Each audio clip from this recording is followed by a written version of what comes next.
Despierto en una habitación que no reconozco. Las paredes son blancas, impersonales, y el olor a desinfectante se mete en mis pulmones como una advertencia silenciosa. Mi cabeza duele, mis recuerdos están confusos. Pero lo que más me duele es la certeza de que algo terrible ha pasado. Al lado de la cama, una maleta vieja y desgastada descansa como un testigo mudo. Es la misma que usé cuando me casé con Carmen hace 50 años.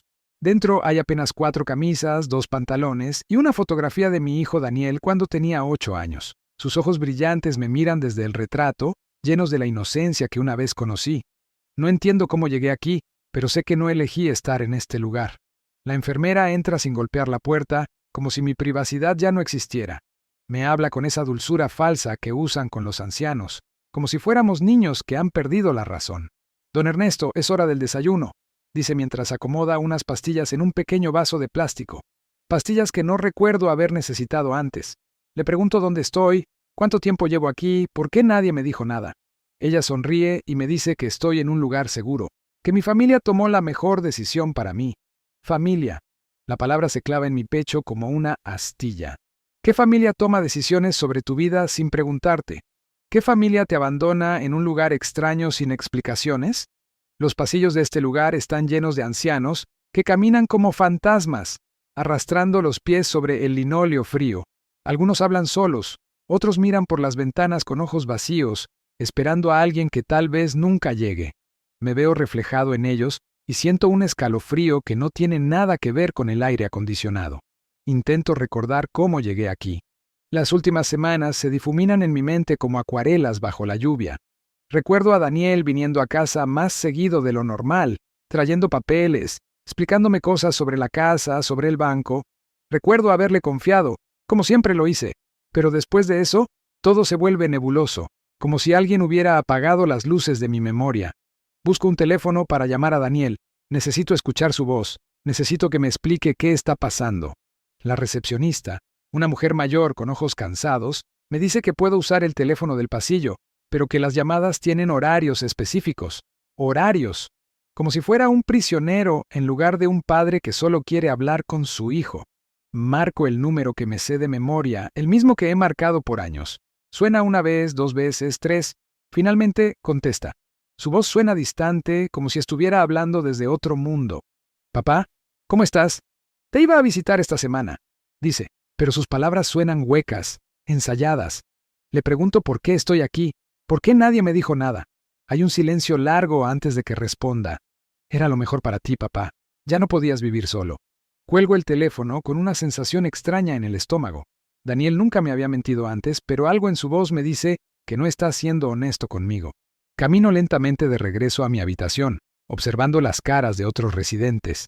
Algunos tienen visitas, hijos, nietos que los abrazan y les traen flores. Otros, como yo, están solos, con las sillas vacías junto a sus camas. Me siento en el borde de mi cama y abro la maleta otra vez. Además de la ropa, hay una carpeta con algunos papeles. Los reviso con cuidado, pero mi vista ya no es la misma. Las letras se ven borrosas, los números no tienen sentido. Hay documentos que reconozco, escrituras de la casa, estados de cuenta del banco, pero hay otros que no recuerdo haber firmado. Papeles nuevos, con sellos y firmas que parecen mías, pero que no recuerdo haber puesto. La noche llega demasiado rápido en este lugar. A las 8, apagan las luces de los pasillos y el silencio se vuelve denso, pesado. Me acuesto en esta cama que no es mía, entre sábanas que huelen a lejía, y trato de recordar la última vez que dormí en mi propia casa. La casa que construí con mis propias manos, ladrillo por ladrillo, sueño por sueño. La casa donde Carmen y yo criamos a Daniel, donde él dio sus primeros pasos, dijo sus primeras palabras. ¿Cómo pude haber decidido dejar todo eso? ¿Cómo pude haber elegido este lugar frío y extraño sobre el calor de mi hogar? No tiene sentido. Nada de esto tiene sentido. Pero aquí estoy, en una cama prestada, con una maleta que contiene toda mi vida reducida a 4 camisas y una fotografía. Tengo 78 años, pero mis manos siguen siendo fuertes. Son las manos que mezclaron cemento durante 40 años, que levantaron muros, que dieron forma a los sueños de otras familias. Empecé a trabajar cuando tenía 14 años, como ayudante de un maestro de obras que me enseñó que la construcción no es solo poner ladrillos uno sobre otro, sino crear hogares donde la gente pueda ser feliz. Durante 4 décadas madrugué todos los días, Trabajé bajo el sol inclemente y la lluvia pertinaz, siempre con una sola meta: darle a mi familia todo lo que yo nunca tuve. Carmen me decía que era demasiado ambicioso, que trabajaba demasiado, pero ella entendía. Entendía que cada hora extra era una hora invertida en el futuro de Daniel. Cada peso ahorrado era una oportunidad más para él. Cuando Carmen murió, Daniel tenía apenas 15 años. Un cáncer silencioso se la llevó en 6 meses, dejándonos a ambos perdidos en una casa que de repente se sentía demasiado grande y demasiado vacía. Recuerdo las noches en las que Daniel lloraba en su cuarto y yo no sabía cómo consolarlo, porque yo también estaba roto por dentro. Pero tomé una decisión. Sería padre y madre para él. Me levanté temprano para prepararle el desayuno, llegué temprano del trabajo para ayudarle con las tareas, asistí a cada reunión escolar, a cada partido de fútbol.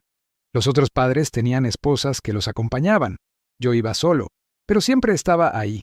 Daniel nunca tuvo que preguntarse si su padre lo amaba, porque cada día se lo demostraba con acciones, no solo con palabras. Los domingos eran nuestro día especial. Después de misa íbamos al Parque Central y comprábamos helados de los vendedores ambulantes. Daniel me contaba sobre sus sueños. Quería ser ingeniero, quería construir edificios más altos que los míos, quería viajar por el mundo. Yo lo escuchaba con los ojos brillantes, imaginando el futuro brillante que le esperaba. «Mijo», le decía, «tú vas a hacer todo lo que yo no pude ser. Vas a tener estudios, vas a vestir traje, vas a tener una oficina con aire acondicionado. Pero nunca olvides de dónde vienes. Nunca olvides que el trabajo honesto es lo que nos hace dignos». Él asentía con seriedad, como si estuviera grabando mis palabras en su corazón. Esos domingos fueron los días más felices de mi vida. Era solo él y yo contra el mundo, y eso era suficiente. Cuando Daniel se graduó del colegio con las mejores notas, vendí mi camioneta vieja para pagarle la matrícula en la universidad. No importaba que tuviera que ir al trabajo en autobús, que tuviera que cargar las herramientas en bolsas porque ya no tenía vehículo.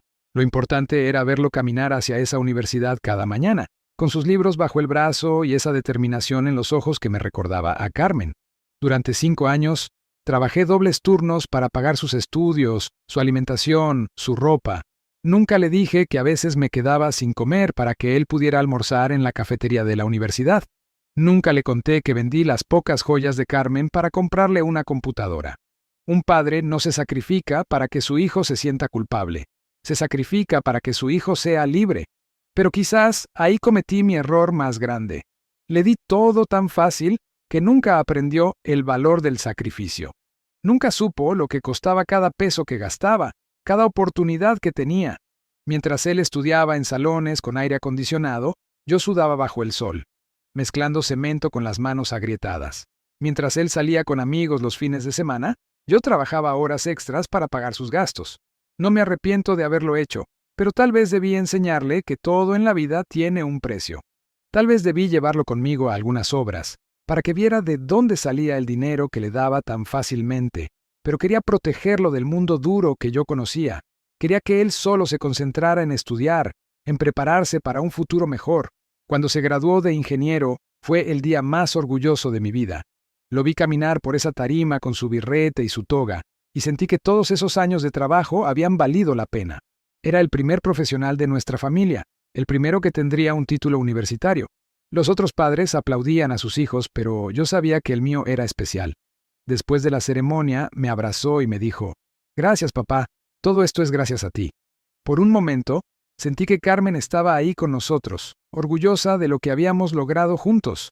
Esa noche, en la pequeña celebración que hicimos en casa, le regalé mi reloj, el único de valor que tenía. «Ahora es tu tiempo, mijo», le dije, «tu tiempo de brillar». Él se lo puso inmediatamente, y por primera vez en años, sentí que mi trabajo como padre estaba completo. Las cosas comenzaron a cambiar después de que Daniel consiguió su primer trabajo en una empresa constructora importante. Al principio, seguía viniendo a casa todas las semanas, me contaba sobre sus proyectos, sobre los edificios que estaba diseñando, pero gradualmente las visitas se fueron espaciando. Una semana se convertía en 2, 2 en 3. Cuando le preguntaba, siempre tenía una excusa: mucho trabajo, reuniones importantes, viajes de negocios. Yo entendía. Era joven, ambicioso, tenía derecho a construir su propia vida, pero la casa se sentía más silenciosa sin él. Las conversaciones de domingo se volvieron llamadas rápidas entre reunión y reunión. Los almuerzos familiares se convirtieron en mensajes de texto esporádicos. Yo me consolaba pensando que era natural, que todos los hijos se alejan cuando crecen. Conoció a Leticia en una fiesta de la empresa. Desde el primer día que la trajo a casa, supe que ella me veía de manera diferente. No era odio, era algo peor. Indiferencia mezclada con desprecio. La forma en que miraba mis manos manchadas de trabajo, mi ropa sencilla, mi forma de hablar. Venía de una familia de dinero, de esas que nunca habían tenido que preocuparse por el precio del pan o por pagar la luz a tiempo. Daniel estaba fascinado con ella. La defendía cuando yo trataba de decirle, muy sutilmente, que tal vez no era la mujer para él. «Papá, los tiempos han cambiado», me decía. «Leticia es educada, inteligente, me ayuda a crecer profesionalmente». Yo callaba, porque vi en sus ojos la misma pasión ciega que tuve yo por Carmen. ¿Quién era yo para cuestionar su felicidad? Cuando se casaron, la boda fue en un salón elegante al que llegué sintiéndome fuera de lugar. Mis zapatos de trabajo, lustrados hasta brillar, no disimulaban que eran zapatos de un obrero. Mi traje, el único que tenía, se veía barato al lado de los invitados de Leticia. Pero Daniel lucía feliz y eso era lo único que importaba. Durante el baile, me invitó a bailar con la novia, como es tradición. Leticia sonreía para las fotos, pero yo sentía su tensión, su prisa por terminar con ese momento incómodo. Esa noche, en la soledad de mi casa, me pregunté si estaba perdiendo a mi hijo para siempre, si el hombre en el que se estaba convirtiendo tendría lugar para el padre que lo había criado. Pero me consolé pensando que el amor entre padre e hijo es más fuerte que cualquier influencia externa. Los primeros años de su matrimonio fueron difíciles para nuestra relación. Las visitas se volvieron aún más raras, y cuando venía, Leticia siempre tenía una excusa para no acompañarlo. «Tiene jaqueca», decía Daniel. «Está ocupada con trabajo», justificaba. Pero yo sabía la verdad. Ella no quería estar en mi casa sencilla, no quería sentarse en mi sofá viejo, no quería comer en mi mesa de madera que había hecho con mis propias manos años atrás. Gradualmente, nuestros encuentros se trasladaron a restaurantes neutrales, lugares donde ella pudiera sentirse cómoda. Yo pagaba las cuentas sin quejarme, aunque representaran una semana de mi presupuesto, porque era la única manera de pasar tiempo con mi hijo. En esos almuerzos hablábamos de todo excepto de lo importante, del trabajo, del clima, de noticias generales, nunca de nuestros sentimientos, nunca de lo que realmente estaba pasando entre nosotros. Cuando nacieron los nietos, pensé que las cosas mejorarían. Lucas llegó primero, un bebé hermoso con los ojos de Daniel y la sonrisa de Carmen. Cuando lo tuve en brazos por primera vez, sentí que se me llenaba un vacío que ni siquiera sabía que tenía. Este pequeño llevaría mi sangre, mi historia, las enseñanzas de generaciones que habían trabajado con las manos para construir un futuro mejor. 2 años después llegó Isabel, dulce y tranquila como había sido su padre de niño. Por un tiempo, fueron mi alegría. Daniel me los traía los domingos, y yo les contaba historias, les enseñaba a usar herramientas pequeñas, les explicaba cómo se construye una casa fuerte. Lucas, especialmente, mostraba interés genuino, hacía preguntas inteligentes, me escuchaba con atención. Pero Leticia no tardó en intervenir. Comenzó a poner excusas para que los niños no vinieran. Están muy chicos para andar en obras, se ensucian mucho con el abuelo, necesitan actividades más educativas. Gradualmente, mis domingos se fueron vaciando otra vez. Las visitas se limitaban a cumpleaños y navidades, encuentros breves y formales donde yo me sentía como un invitado incómodo en la vida de mi propia familia. Leticia controlaba todo: los horarios, las conversaciones, hasta los regalos que podía dar a mis nietos. «Nada muy caro, don Ernesto», me decía con esa sonrisa falsa. «No queremos que se acostumbren mal», como si mis regalos fueran sobornos en lugar de expresiones de amor, como si mi cariño fuera algo tóxico del cual proteger a los niños. Hace 2 años, Daniel comenzó a visitarme con más frecuencia. Al principio me emocioné. Pensé que finalmente había entendido la importancia de mantener nuestra relación. Pero pronto me di cuenta de que sus visitas tenían un propósito específico. Siempre traía papeles, documentos que necesitaban mi firma. «Es para tu seguridad, papá», me explicaba, «para que si algo te pasa, todo esté en orden». Hablaba de impuestos, de regularizaciones, de trámites legales que yo no entendía completamente. Como siempre había confiado en él, firmaba sin hacer demasiadas preguntas. Era mi hijo, el hombre que había criado con tanto amor y sacrificio. Jamás se me ocurrió que pudiera traicionarme. Jamás imaginé que esos papeles que firmaba con tanto amor serían los instrumentos de mi propia destrucción. Los documentos llegaban cada vez con mayor frecuencia. Escrituras de la casa que necesitaban actualización, poderes que me daban mayor protección legal, transferencias bancarias para optimizar mis ahorros. Daniel me explicaba todo con paciencia, como si yo fuera un niño que necesitara que le simplificaran las cosas. «Confía en mí, papá», me decía cuando yo expresaba alguna duda. «He estudiado para esto, sé lo que es mejor para ti». ¿Y yo?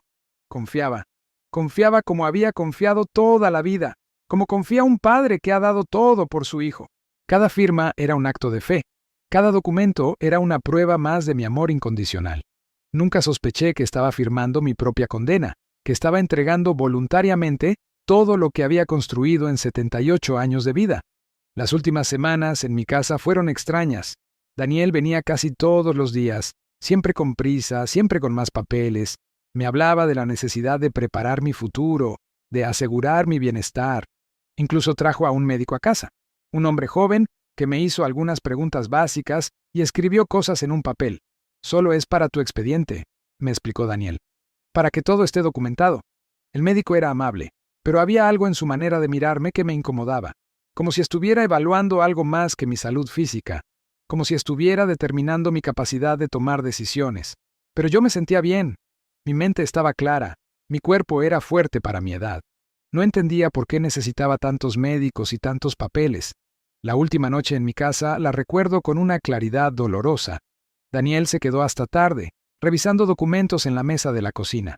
Yo estaba viendo televisión en la sala, pero podía oír sus llamadas telefónicas. Hablaba en voz baja, pero alcancé a escuchar fragmentos. «Todo está listo. Mañana por la mañana. Él no sabe nada todavía». En ese momento no le di importancia. Pensé que hablaba de trabajo, de algún proyecto importante. Nunca se me ocurrió que hablaba de mí, de mi futuro, de la decisión que había tomado sobre mi vida sin consultarme. Esa noche me despedí de él con un abrazo, como siempre.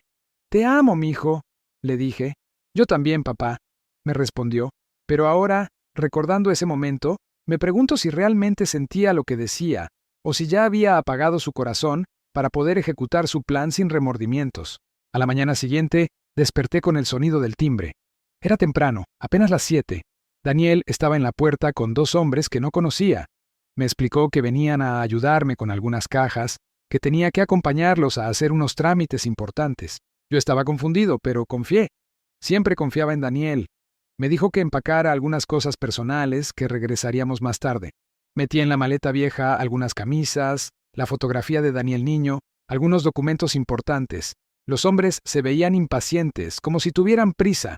Daniel también parecía nervioso, evitaba mirarme a los ojos directamente, pero yo pensé que era por el trabajo, por la presión de los trámites. Nunca imaginé que me estaba despidiendo para siempre de la casa que construí con mis propias manos. Si alguien está viendo esta historia y tiene padres mayores, por favor, suscríbete a este canal. Las historias de abandono familiar son más comunes de lo que pensamos y es importante que hablemos de ellas. Así como yo confié ciegamente en mi hijo, muchos padres ancianos confían en sus familias sin saber que están siendo traicionados en silencio. El viaje fue largo y silencioso.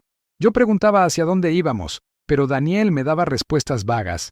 «A resolver unos asuntos. Ya vas a ver». Los 2 hombres no hablaban conmigo, solo intercambiaban miradas en el espejo retrovisor. Conforme nos alejábamos de la ciudad, comencé a sentir una inquietud extraña en el estómago. No reconocía el camino, no sabía a dónde me llevaban. Cuando finalmente llegamos a este edificio blanco y austero, con jardines perfectamente cuidados y un letrero que decía «Hogar Geriátrico San Francisco», mi mundo se detuvo.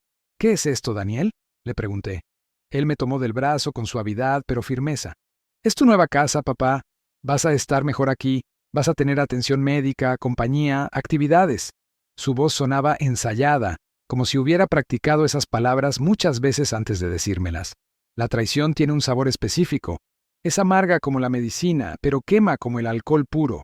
Cuando Daniel me entregó a la directora del asilo como si fuera un paquete que necesitaba ser guardado, sentí que algo se rompía dentro de mí para siempre. No era solo la sorpresa o la confusión, era la comprensión lenta y dolorosa de que mi propio hijo, el niño al que había dedicado mi vida entera, me había mentido, me había engañado, Me había vendido como un objeto que ya no tenía valor. La directora me hablaba con esa dulzura profesional que usan con los ancianos confundidos, pero yo no estaba confundido. Estaba perfectamente consciente de lo que estaba pasando. Mi hijo me estaba abandonando, y lo estaba haciendo con documentos legales, con sonrisas falsas y con la coartada perfecta de estar cuidando mi bienestar. Papá es solo temporal, me dijo Daniel mientras firmaba los últimos papeles en la recepción. Solo hasta que arreglemos algunos asuntos de la casa, de tus finanzas, después vemos qué hacer. Pero sus ojos no se encontraban con los míos cuando hablaba. Miraba los documentos, miraba a la directora, miraba por la ventana, pero no me miraba a mí. Por primera vez en mi vida, mi hijo no podía sostener mi mirada. En ese momento supe que me estaba mintiendo, que no había nada temporal en esta decisión. Me había traído aquí para deshacerse de mí de manera limpia, legal, sin escándalos. Me había borrado de su vida con la misma eficiencia con la que se deshace de un mueble viejo que ya no sirve. La firma en esos papeles no era solo mi admisión en un asilo, era mi certificado de defunción como padre. Los primeros días fueron los más duros. Caminaba por los pasillos de este lugar como un fantasma, sin entender cómo había llegado hasta aquí. Cada mañana esperaba que Daniel apareciera para llevarme de regreso a casa, para explicarme que todo había sido un malentendido, un error que podíamos corregir juntos. Pero las horas se convertían en días, los días en semanas, y Daniel no venía. Llamaba por teléfono de vez en cuando, siempre con excusas. Estoy muy ocupado, papá, tengo viajes de trabajo, la situación de la casa es más complicada de lo que pensaba. Sus llamadas eran breves, funcionales, como si fuera un médico consultando el estado de un paciente crónico. Ya no había ternura en su voz, ya no había tiempo para conversaciones largas. Yo había pasado de ser su padre a ser una obligación que cumplía de manera mecánica. Una tarde, mientras revisaba obsesivamente los papeles de mi maleta, encontré algo que me heló la sangre. Entre los documentos que Daniel me había hecho firmar, había una escritura de venta de mi casa. Mi casa, la que construí ladrillo por ladrillo, estaba vendida. La fecha de la transacción era de hace 3 meses, pero la casa había sido vendida la semana pasada. El comprador era una empresa que no conocía, pero el vendedor era Daniel, actuando con un poder notarial que yo había firmado sin entender su verdadero propósito. Mi hijo no solo me había internado en un asilo contra mi voluntad, también había vendido mi hogar, el lugar donde tenía todas mis memorias, donde había criado a mi familia, donde Carmen y yo habíamos sido felices. Me había quedado sin casa y sin familia en una sola jugada maestra de traición. Esa noche no pude dormir. Caminé por los pasillos vacíos del asilo, tratando de procesar lo que había descubierto. Mi mente, que Daniel y los médicos habían catalogado como deteriorada, estaba perfectamente clara para entender lo que me habían hecho. No era un anciano confundido que necesitaba protección. Era un hombre que había sido estafado por su propio hijo. Había perdido mi casa, mis ahorros, mi libertad, todo en nombre de mi bienestar. Pero lo que más me dolía era la comprensión de que el niño al que había amado más que a mi propia vida, al que había dado todo sin reservas, me había visto solo como un obstáculo para su felicidad. Para él, yo era un problema que resolver, no un padre que honrar. Al día siguiente llamé a Daniel desde el teléfono del pasillo. Esta vez no aceptaría evasivas ni excusas. Cuando contestó, le dije directamente, «Sé que vendiste mi casa». Hubo un silencio largo, pesado. Finalmente habló, y su voz era diferente, más dura, como si hubiera decidido quitarse la máscara definitivamente. «Papá, ya no podías vivir solo. La casa necesitaba demasiadas reparaciones. Tus finanzas estaban desordenadas. Tomé la decisión que era mejor para todos. Para todos. Como si esto hubiera sido una decisión familiar y no una traición unilateral. ¿Para todos, Daniel? ¿O solo para ti y para Leticia?» Otra pausa larga. «No voy a discutir esto contigo, papá. Lo hecho está. Ahora estás seguro, tienes atención médica, no tienes que preocuparte por nada». Y colgó. Mi propio hijo me colgó el teléfono como si fuera un vendedor molesto. Esa conversación fue el momento en que comprendí que mi hijo había muerto para mí. No físicamente, pero sí moralmente. El Daniel que yo había criado, el que me abrazaba los domingos y me decía que era el mejor papá del mundo, había sido reemplazado por un extraño calculador que podía traicionar a su propio padre sin sentir remordimiento. La pérdida de mi casa dolía, la pérdida de mis ahorros me preocupaba, pero la pérdida de mi hijo me destrozó el alma. Había pasado 50 años siendo padre, y de repente ya no tenía a quién serle padre. Había construido mi identidad entera alrededor del amor por Daniel, y ahora ese amor se había convertido en la herramienta de mi propia destrucción. En las noches que siguieron, comencé a recordar señales que había ignorado, las miradas de impaciencia cuando yo hablaba demasiado, las veces que cambiaba de tema cuando yo mencionaba el pasado, la forma en que Leticia suspiraba cuando tenía que saludarme. Durante años, había interpretado su distancia como timidez, su frialdad como personalidad reservada, pero ahora entendía que había sido desprecio disfrazado de respeto. Para ellos, yo era una reliquia del pasado de Daniel, un recordatorio incómodo de sus orígenes humildes. Mi presencia en sus vidas perfectas era una mancha que había que limpiar, un problema que había que resolver discretamente. Y lo habían resuelto de la manera más cruel posible, borrándome de su historia mientras yo aún estaba vivo, pero en medio de mi dolor más profundo, algo comenzó a cambiar en mí. La tristeza empezó a transformarse en dignidad herida, la confusión en claridad mental. Llevaba 78 años en este mundo, había enfrentado la pobreza, la viudez, el trabajo duro, y había salido adelante con la frente en alto. No iba a permitir que mi propia historia terminara como la de un anciano abandonado que acepta su destino en silencio. Daniel había calculado mal. Pensó que me quebrantaría, que aceptaría su decisión como había aceptado tantas otras cosas en la vida. Pero había despertado algo en mí que había permanecido dormido durante años. Mi instinto de supervivencia, mi capacidad de lucha, mi negativa a ser víctima de nadie, ni siquiera de mi propio hijo. Comencé a estudiar los documentos con más cuidado, esta vez con la ayuda de otros residentes que habían sido abogados o contadores en su vida profesional.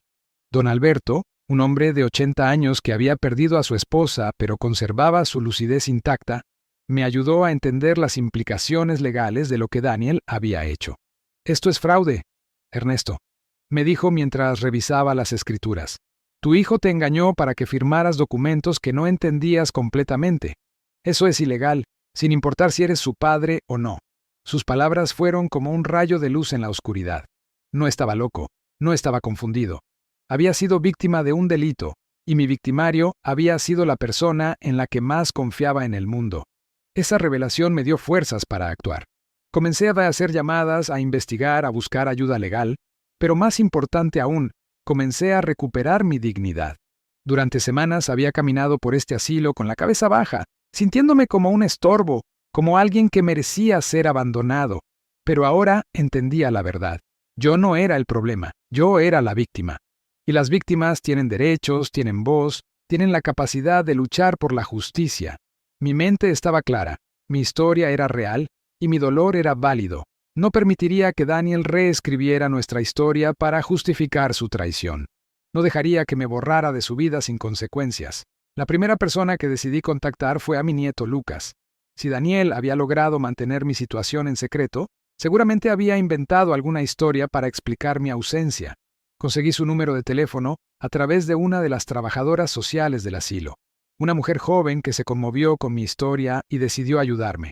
Cuando Lucas contestó, su voz sonaba sorprendida, pero genuinamente feliz de escucharme. «Abuelo, hace semanas que no sabemos nada de ti. Papá dice que estás en un viaje, pero no nos da muchos detalles». Sus palabras confirmaron mis sospechas. Daniel había mentido incluso a sus propios hijos sobre mi paradero. Le dije dónde estaba, le expliqué cómo había llegado ahí, y el silencio que siguió fue devastador.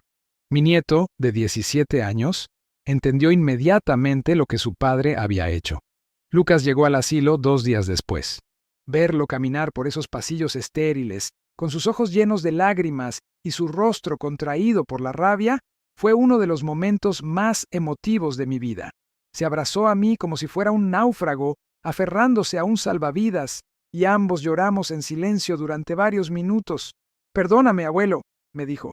«Perdóname por no haberte buscado antes, por no haber hecho más preguntas, por haber creído las mentiras de papá. Pero yo no tenía nada que perdonarle. Él era solo un muchacho que había confiado en su padre, igual que yo había hecho toda la vida. La diferencia era que Lucas tenía la valentía y la inocencia para reconocer la injusticia cuando la veía.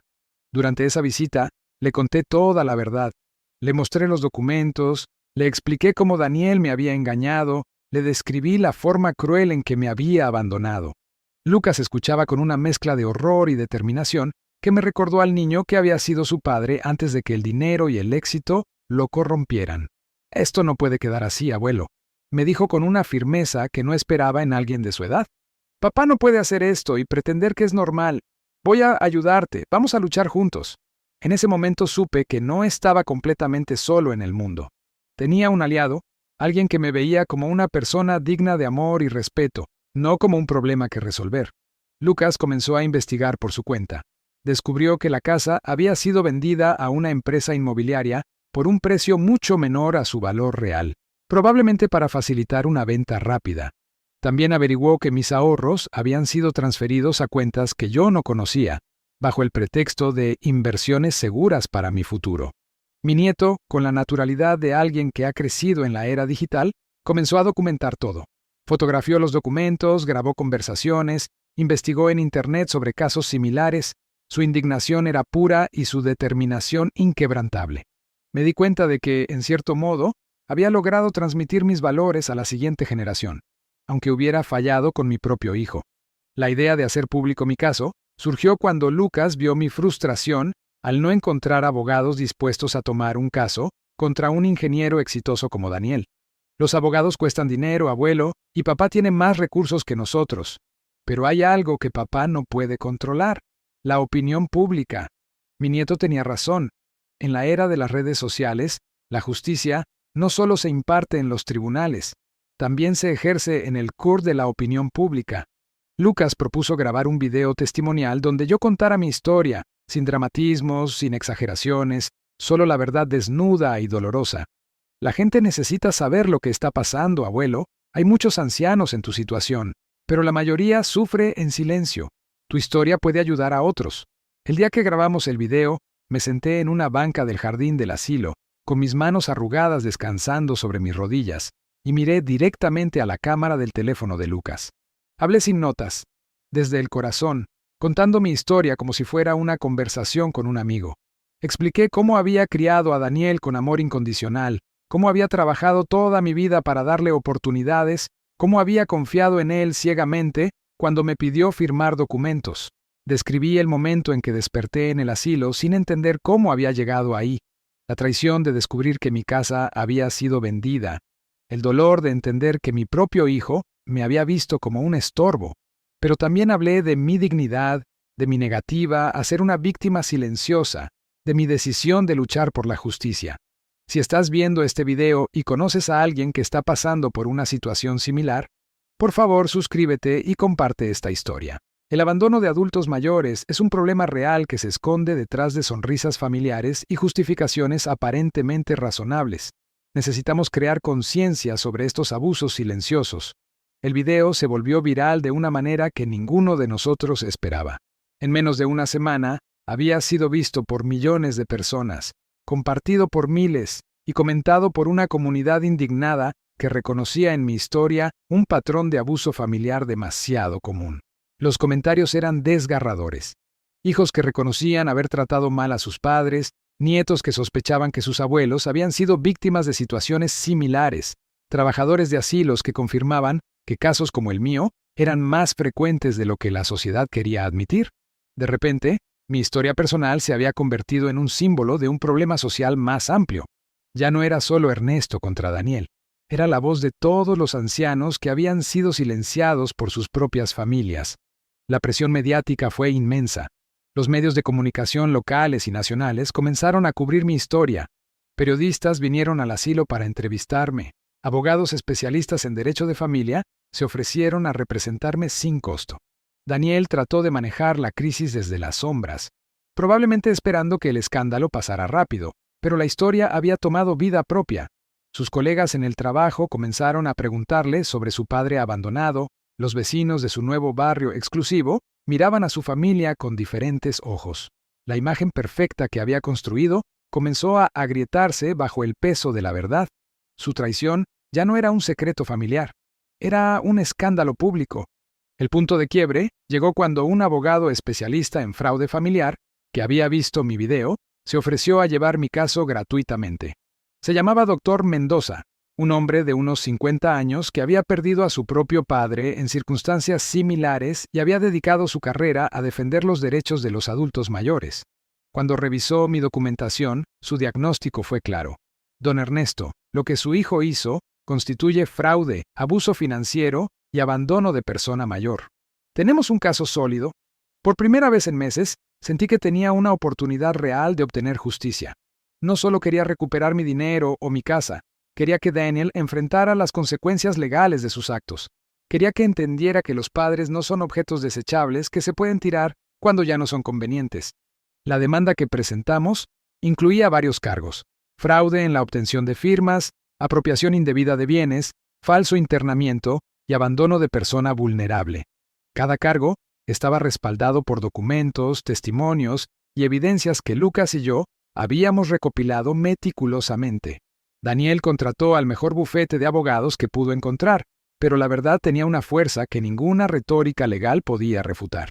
Los documentos hablaban por sí solos, las fechas no mentían, los testimonios de empleados del asilo confirmaban las circunstancias de mi ingreso.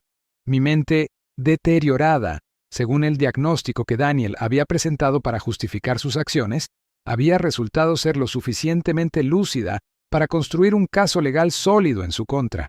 Los meses que siguieron fueron un torbellino de audiencias, deposiciones y procedimientos legales. Daniel y yo nos vimos cara a cara por primera vez desde el día que me trajo al asilo. Estaba más delgado, más pálido, con ojeras que hablaban de noches sin dormir. Por un momento, sentí un atisbo de la compasión que había sentido por él toda la vida. Era mi hijo, después de todo, y verlo sufrir no me daba placer. Pero luego recordé las noches que había pasado en este asilo, preguntándome qué había hecho mal como padre. Los días en que había dudado de mi propia lucidez, la humillación de descubrir que había sido engañado por la persona en la que más confiaba. Mi compasión se endureció hasta convertirse en determinación. Daniel había elegido su camino cuando decidió traicionarme. Ahora tenía que enfrentar las consecuencias. El momento culminante del proceso legal llegó durante mi testimonio ante el juez. Me senté en el estrado, con mis manos temblorosas pero mi voz firme, y conté mi historia una vez más. Pero esta vez no era para un video de internet o para un periodista comprensivo. Era para un juez que tenía el poder de hacer justicia. Miré a Daniel mientras hablaba, esperando encontrar algún rastro del niño que había sido, alguna señal de arrepentimiento o dolor. Pero sus ojos estaban vacíos, calculadores, como si estuviera evaluando el daño a su reputación más que enfrentando el dolor que me había causado. En ese momento, supe que había perdido a mi hijo para siempre. No por el proceso legal, no por el escándalo público, sino por su propia incapacidad de sentir remordimiento por sus actos. Cuando llegó el turno de Daniel para testificar, trató de justificar sus acciones con argumentos que sonaban razonables en la superficie. Habló de mi deterioro cognitivo, de la necesidad de protegerme de estafadores, de las complicaciones financieras que requerían acción inmediata. Sus abogados habían preparado bien su defensa, pero había un problema fundamental. Yo estaba ahí, lúcido y coherente, demostrando con mi propia presencia que sus argumentos eran falsos. El juez, un hombre de unos 60 años que probablemente tenía padres mayores, lo escuchaba con una expresión cada vez más escéptica. Era evidente que Daniel había subestimado tanto la fortaleza de mi mente como la gravedad legal de sus actos. El veredicto llegó en una tarde de primavera. El juez declaró que Daniel era culpable de fraude y apropiación indebida, y ordenó la restitución inmediata de mis bienes. Pero más importante que la victoria legal fue lo que el juez dijo en su sentencia final. Los padres no son propiedades de sus hijos, son seres humanos con derechos y dignidad que deben ser respetados hasta el último día de sus vidas. El señor Ernesto construyó con sus manos no solo casas, sino también el futuro de su hijo. Merece pasar sus últimos años con la dignidad y el respeto que se ha ganado a través de una vida de trabajo honesto y sacrificio paternal. Esas palabras valían más que cualquier compensación económica. Mi dignidad había sido restaurada oficialmente, mi historia había sido validada por la justicia. Después del veredicto, Daniel se acercó a mí en los pasillos del juzgado. Por un momento pensé que finalmente me pediría perdón, que reconocería su error y trataría de reparar nuestra relación, pero sus palabras fueron diferentes a lo que esperaba. «Espero que estés contento, papá. Has destruido mi carrera, mi reputación, mi futuro. No había disculpas, no había reconocimiento de culpa, solo resentimiento por haber sido descubierto. En ese momento comprendí que mi hijo había muerto emocionalmente años atrás, cuando decidió que el dinero y el estatus social eran más importantes que el amor familiar. El hombre que estaba frente a mí era un extraño que compartía mi sangre, pero no mis valores. Le respondí con una tranquilidad que me sorprendió a mí mismo. No destruí tu futuro, Daniel. Tú destruiste el mío cuando decidiste traicionarme. La diferencia es que yo tengo la fuerza para reconstruir mi vida. Espero que tú también la tengas. Con la parte legal de mi batalla ganada, comenzó la fase más difícil. Reconstruir mi vida a los 78 años. Tenía dinero recuperado, pero ya no tenía una casa a la cual regresar. El comprador de mi antigua casa no estaba obligado a devolvérmela, solo a compensarme económicamente por la venta fraudulenta.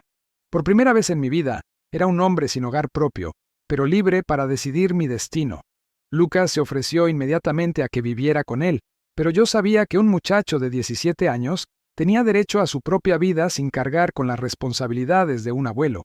Además, necesitaba demostrarme a mí mismo que aún podía ser independiente, que Daniel no había logrado quebrantar completamente mi espíritu. Decidí comprar una casa pequeña en un barrio tranquilo, cerca del asilo donde había vivido esos meses terribles pero reveladores. No quería alejarme completamente de esa experiencia, porque me había enseñado lecciones valiosas sobre la fortaleza humana y la importancia de la dignidad. La casa era modesta, con un pequeño jardín donde podía plantar algunas verduras y flores. No era comparable a la casa que había construido con mis propias manos décadas atrás, pero era mía, comprada con mi dinero recuperado, elegida por mi voluntad libre. Por primera vez en meses, tenía un hogar que nadie podía quitarme, un espacio que reflejaba mis decisiones y no las manipulaciones de otros. Lucas se convirtió en mi compañero más frecuente en esta nueva etapa de mi vida. Venía todos los fines de semana, a veces acompañado de Isabel, que había comenzado a entender la gravedad de lo que su padre había hecho. Cocinábamos juntos, trabajábamos en el jardín, hablábamos de todo y de nada. El muchacho tenía una sabiduría emocional que me asombraba, una capacidad para ver más allá de las apariencias y conectar con lo esencial de las personas. En él veía reflejados los valores que había tratado de transmitir a Daniel: honestidad, lealtad, respeto por los mayores. La diferencia era que Lucas había elegido conscientemente abrazar esos valores, mientras que Daniel los había abandonado en algún punto de su camino hacia el éxito material. Las tardes que pasaba solo en mi nueva casa no eran solitarias como había temido. Eran reflexivas, productivas, llenas de una paz que no había sentido en años. Leía libros que no había tenido tiempo de leer cuando trabajaba. Escuchaba música que me recordaba a Carmen. Escribía en un cuaderno mis memorias y reflexiones. Descubrí que tenía mucho que decir, muchas historias que contar, mucha sabiduría acumulada que podía compartir con otros. La experiencia de haber sido traicionado y haber luchado por mi dignidad me había dado una perspectiva única sobre la vida, el envejecimiento y las relaciones familiares. No era solo un anciano que había sido víctima de abuso. Era un sobreviviente que tenía algo valioso que aportar al mundo. Mi historia había inspirado a muchas otras familias a revisar sus propias dinámicas. Recibía cartas de hijos que habían decidido acercarse más a sus padres mayores, de nietos que habían comenzado a valorar más a sus abuelos, de ancianos que habían encontrado el valor para denunciar abusos familiares. Algunos medios me invitaban a dar charlas sobre los derechos de los adultos mayores, y descubrí que tenía una capacidad natural para conectar con las audiencias. Mi historia personal se había convertido en una herramienta para generar conciencia social sobre un problema que afecta a miles de familias, pero que se mantiene oculto por vergüenza o por miedo. Me di cuenta de que mi dolor había servido para algo más grande que mi propia vida. Daniel nunca más intentó contactarme directamente. Según Lucas, había tenido que cambiar de trabajo debido al escándalo, y su matrimonio pasaba por dificultades serias. Leticia, aparentemente, no había firmado para ser la esposa de un hombre con problemas legales y reputación dañada. Yo no sentía satisfacción por su sufrimiento, pero tampoco sentía culpa. Las consecuencias de sus actos eran responsabilidad suya, igual que mi recuperación era responsabilidad mía. Había aprendido a separar mi amor paternal de mi necesidad de justicia. Podía recordar con cariño al niño que Daniel había sido sin excusar las acciones del hombre en que se había convertido. Era una distinción dolorosa, pero necesaria para mi propia sanidad mental. Una tarde, mientras trabajaba en mi jardín, vi un automóvil conocido detenerse frente a mi casa. Era Daniel. Se quedó sentado en el auto durante varios minutos, como si estuviera reuniendo valor para salir. Finalmente bajó y caminó lentamente hacia mi puerta. Estaba más delgado de lo que recordaba, con canas que no tenía antes y una expresión de cansancio profundo. Nos miramos a los ojos por primera vez desde el juicio, y por un momento vi un atisbo del niño que había sido. «Papá», me dijo con una voz que se quebraba, «he venido a pedirte perdón». Sus palabras me sorprendieron, pero también me llenaron de una esperanza cautelosa. «No espero que me perdones», continuó, «pero necesitaba decirte que me equivoqué, que fui egoísta, que dejé que la presión y la ambición me convirtieran en alguien que no reconozco. Perdí al padre más generoso del mundo por culpa de mi propia estupidez. Por primera vez en más de un año, vi lágrimas reales en los ojos de mi hijo. No eran lágrimas de autocompasión o frustración, sino de genuino arrepentimiento. Le ofrecí una silla en mi pequeño jardín y nos sentamos bajo la sombra de un árbol que había plantado apenas unos meses antes. Hablamos durante horas como no lo habíamos hecho en años. Daniel me contó sobre la presión que había sentido para mantener un estilo de vida que no podía costear, sobre las demandas de Leticia que nunca parecían terminar, sobre cómo había justificado sus acciones diciéndose que yo no necesitaba tanto dinero de todas formas. Reconoció que había tomado el camino fácil en lugar del camino correcto y que había perdido su brújula moral en el proceso. Sus disculpas sonaban sinceras, pero el daño estaba hecho. Nuestra relación nunca podría volver a ser la misma. Le expliqué cómo me había sentido durante esos meses en el asilo, la traición que había experimentado, el dolor de descubrir que su amor había sido condicionado por su conveniencia. También le hablé de mi proceso de sanación, de cómo había encontrado fuerzas que no sabía que tenía, de la dignidad que había recuperado a través de la lucha. «No te voy a mentir, Daniel», le dije. «El perdón es un proceso, no un momento. Puedo entender tus razones, puedo aceptar tus disculpas, pero la confianza se construye con acciones, no con palabras». Él asintió, entendiendo que cualquier posibilidad de reconciliación tendría que ganársela día a día, decisión a decisión. No había atajos para reparar lo que había roto, no había fórmulas mágicas para restaurar el amor incondicional que había perdido. Los meses que siguieron a esa conversación fueron de reconstrucción cautelosa.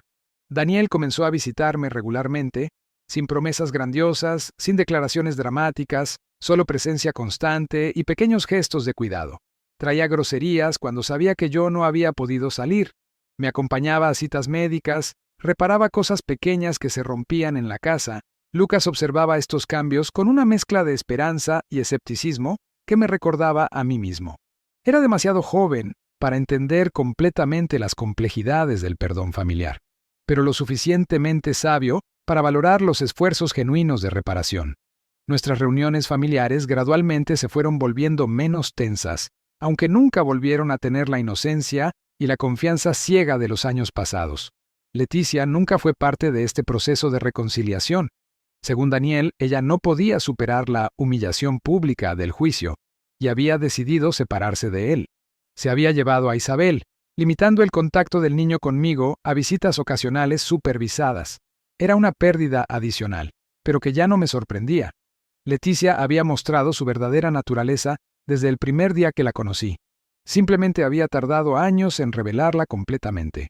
Su partida, aunque dolorosa para Daniel, había eliminado una fuente constante de toxicidad de nuestras vidas. A veces, las crisis sirven para limpiar las relaciones, separando a quienes realmente importan de quienes solo estaban presentes por conveniencia. Si has llegado hasta aquí en esta historia, te agradezco profundamente. El abandono familiar de adultos mayores es una realidad que afecta a miles de personas, pero que raramente se discute abiertamente.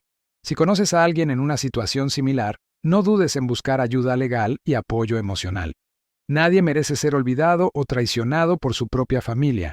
Si esta historia te ha conmovido, te invito a que te suscribas al canal, compartas tu experiencia en los comentarios y sugieras otros temas que te gustaría que abordáramos. Juntos, podemos crear conciencia sobre estos problemas silenciosos que afectan a nuestros mayores. Gracias por escuchar mi historia, gracias por darle voz a quienes a menudo son silenciados, y gracias por recordar que la dignidad no tiene edad de vencimiento.